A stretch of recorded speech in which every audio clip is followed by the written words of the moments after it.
मी जास्त भाषण करत नाही, फक्त एक व्हिडिओ आपल्याला ऐकवतो. कोल्हापुरातील कार्यक्रमात मुख्यमंत्री शिंदेंचं हे वक्तव्य. एक शक्तीपीठाची सूचना आलेली आहे. तुम्हाला शक्तीपीठ नको, शक्तीपीठ नाही होणार. तुम्हाला शक्तीपीठ पाहिजे, शक्तीपीठ होणार. तुम्हाला शक्तीपीठ नको असेल तर शक्तीपीठ आम्ही रद्द करणार. तुमच्यावर थोपून तुमच्या मनाविरुद्ध, तुमच्या इच्छेविरुद्ध कुठलंही काम सरकार करणार नाही. तुम्ही सांगितलं शक्तीपीठ नको, शक्तीपीठ रद्द.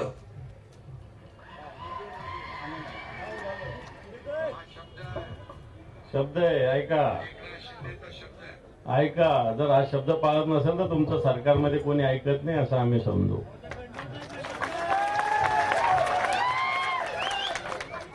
कारण एकीकडं निवडणुकीच्या आधी वेगळं बोलायचं आणि निवडणुकीनंतर वेगळं बोलायचं. मी सहज या सगळ्या शक्तीपीठाचा एक दिवस कुठून कसा कसा जातो मार्ग बघत होतो. नांदेडहून तुळजापूर, कैलास पाटील साहेब, नांदेडहून तुळजापूरला येतो ना शक्तीपीठ. ऑलरेडी एकदम छान रस्ता आहे, एकदम चांगला रस्ता आहे ऑलरेडी. आणि असे सगळे रस्ते असताना मग माहूर नांदेड असेल, नागपूरहून माहूरला यायचं असेल, सगळे रस्ते झालेले असताना एखाद्या वेळेस आता दिलीप सोपल साहेब म्हटले तसं एक तर याचं एखादं एक्सपान्शन होऊ शकतं, एक पत्र आणखी वाढू शकतो आपण.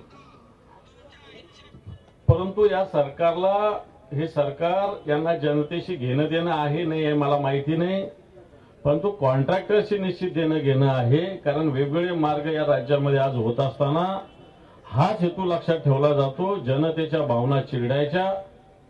आणि म्हणून 12 जिल्ह्यातून हा शक्तीपीठ ठिकठिकाणी याला विरोध होत असताना, जनतेचा विरोध असताना मला असं वाटतं विकास कोणत्याही कामाचा नाही. म्हणून या शक्तीपीठसाठी जो लढा तुम्ही उभारलेला आहे, आता 1 वाजता आम्ही स्थगन प्रस्ताव आमच्या सभागृहात मांडलेला आहे. तो मांडायची परवानगी मी ऑलरेडी आम्ही आमच्या बैठकीमध्ये आता घेतलेली आहे.